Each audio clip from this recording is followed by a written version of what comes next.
And welcome back to Dirt and Dins. Now, in our last two instalments, we were out on the Tenerife on a bit of a trip through the Great Alpine Road, and we found some issues with charging my phone on the actual trip.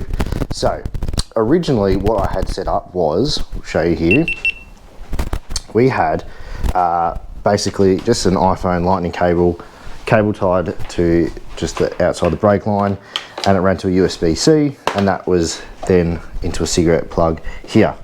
But the issue we found there was that it wasn't actually charging my phone enough. I don't know if there was not enough pull, or I was trying to draw too much while charging a GoPro battery on the handlebars up here. So I had the GoPro up there, and then obviously charging my phone on the quad lock. So obviously it might have been a bit too much pull, but we can fix that later on. So to fix that is that we've now got the quad lock charging kit. So we've got the waterproof and weatherproof charger, plus the USB smart adapter, which will go under the seat for the bike, and it will run all the way up to our quad lock mount on the handlebars. So the first job we're going to do is we're going to have to strip all the dash apart, because we've got this great big cowling all around the sides, and then we're going to have to take the seats off so we can get to under the seat to run the actual wiring up and through. So that will be our first job. So using our key from our dash, which is here, we can go and take the passenger seat off first. So originally we had all the saddlebags and the top bags all mounted here, but I've ripped them off and that's all good because it's out of the way. So on the side of our left side of the bike, we've got this little key slot where we can turn our key, and that releases the back seat, where we can jimmy that up, and we've exposed the back out. So we can take that seat out for now. And we've got these two Torx bolts behind the seat here, which we'll undo with our toolkit just here, and that will allow us to remove the actual whole seat, and then we can start to remove the cowling. So now we've got the whole seat off, that's out of the way, we can obviously get access to our battery, which we need to mount the 12-volt smart charger under there. And we've also got access to our air filter. So while we've got the seat off, and if it's like mine, or you don't have a rally seat where it's all just one big one, you pop it open with the latch, it's probably a good time to take stock of what the air filter's doing, give it a clean, give it a rinse out, and then re-oil it and put it back in. But we'll do that a bit later off camera. So now we've got that off, we can go and open up our 12-volt smart adapter, and we can look at mounting that under here somewhere, see how much cable, and then we can start to run it under the fuel tank following the original loom up to the dash here, where we can start to charge our phone. So we'll look at mounting that up, and I'll show you where we stick it. So before we mount it, we can have a look what's inside the kit. So we've got all our instructions, plus the electrical safety manual and the warranty inside the box, plus this little 12-volt accessory kit, which inside the box has got all the wiring. So we can open that up. I'll do it with one hand, and you can see all the stuff that we need is in there. So we've got some cable ties and waterproof plug for the USB, plus all our spare wiring to the bike. So we've got inline fuse, which will go to the battery, which will obviously, if something goes wrong, it can protect the battery, plus protect all our smart electronics under the seat. So we'll put that in. Then our smart plug will go in, which will set to auto. So basically, when it's set to auto, if the bike's powered on, or if it's above a certain volt, it will allow the quad lock to charge. If it drops, it won't allow the power, or if we turn the bike off, it won't allow the power through. Or you can switch it to on and always have power to it. It will just constantly draw, and it might kill the battery. So we'll flick it to auto, and then we can go look at mounting that later on. But for now, we'll go have a squiz about where we're going to stick it, and we might even pull the cowling off there, and I might be able to stick it under there somewhere. So we'll do all that, and then we'll see what we're going to do. So we've had great success. We've got the cable run up to the front, runs under the tank, follows underneath on the frame, and then pops out just here with the standard wiring loom. And then I'll push this under there. Hopefully, I can do it with one hand. If not, I'll do it off camera. We'll run this at the back here, and then we'll be able to have all our control system just down there.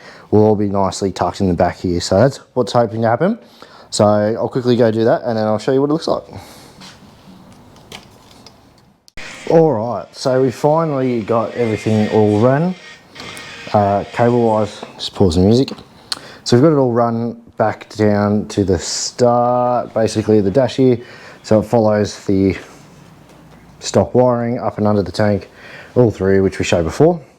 So we've got the smart switch all wired in now. That's wired into our lithium battery. So all I'm going to do now is we'll turn the handlebars back to straight. We'll go and mount this now. So we've got our new head just here.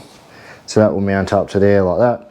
And then we'll plug that in, and then we'll be able to flick our bike on and then just basically test that it all works. And hopefully I've done it all right, or I haven't cut anything as I'm trying to push it through. So we'll see what it looks like and see how it charges. Hopefully it works. Fingers crossed.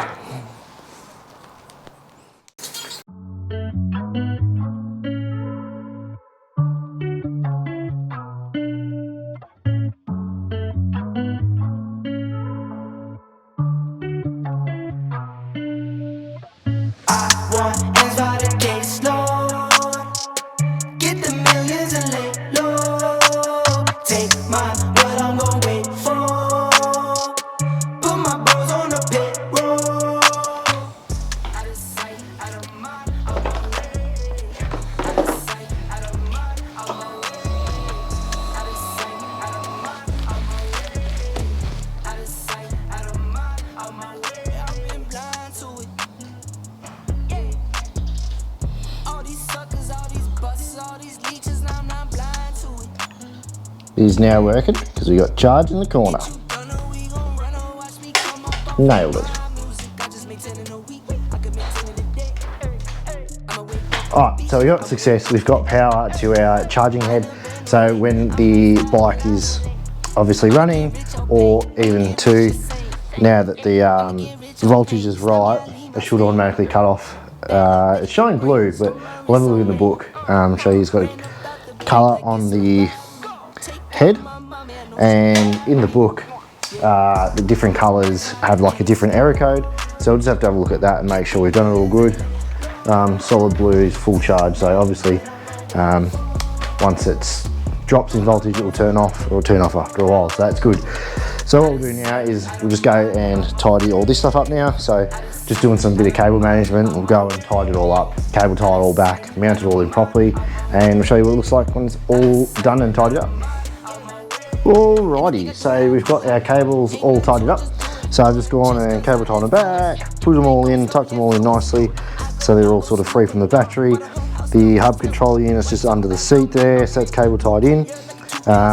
Quad Lock supplies all your cable ties, which is pretty good, and all your Allen keys, so you can pretty much say if you bought this from the shop, you can go outside, fit it straight off, and you're all done, which is good. So, I mean, I'll do it at home, because in case you would take the cowling off, but all the Quad Lock stuff comes pretty self-contained, all the tools, which is brilliant. So that's on there. You can see the blue lights working, which means it's fully charged. What I was talking about, all those lights, that's just here in this manual. So you've got solid blue power on, flashing blue is error mode, green's charging, flashing green's low power input, so you might have something wrong with the battery. Full charge is like a light blue green, and then flashing light blue green's wireless charges overheated, so that's probably something we've got to worry about in the summer here in Melbourne while we ride out, probably with those summer trips. So we'll hopefully hopefully it's all right, but it's working well. We've got our light on, it's all tidied up. All that's left to do now is put all the cowlings back on, put all the fairings on, which I'll go and do now, and we might take it for a test ride and see how it goes, see how it charges.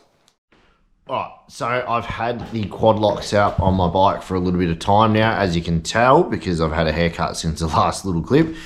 So all I've got to say is that it works unreal. It does its job. Charges my phone. I've had it running maps and it's kept it topped up to 100%. It's pretty fast charge. It's not like a full fast charge, but it is still quick. Say from work to home, it's about 25, half an hour ride. And I can go from say 65% and I'll be up around the 80% by the time I get home. So it is fairly quick for a wireless charge. And it hasn't sucked the juice out of the bike yet. I've pretty much got it plugged in full time. I know I do ride most days, so it keeps the batteries charged up, but over the weekend I've had no issues with the bike starting too. So knowing that it works well is perfect, but the fact that if it does charge too low or pull too much out of the battery, it will kill itself and basically allow the battery to start the bike, and then you can get the alternator to charge back up.